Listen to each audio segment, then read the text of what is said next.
Hello বন্ধুরা, দেখো আজকে চিকেন কষা হচ্ছে।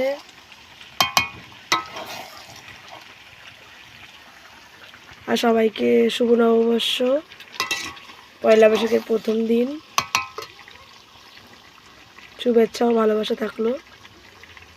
হাই কপাল, দেখো বন্ধুরা দেখো, আমি মাংসটা তুলে রেখে সবে গেলাম ঘরে জল আনতে, এসে খাবো। তোর জন্য রেখেছি, খা তুই। আমি কি বারণ করেছি তোকে খেতে? তুই একা একা কি করে খাচ্ছিস? একা একাই খেতে হয়।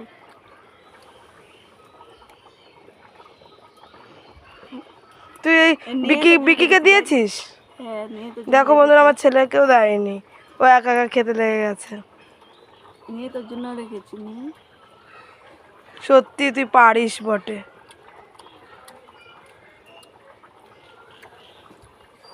ঠিক আছে তুই খা, আমি খাবো না। নিয়ে নে, রাখ।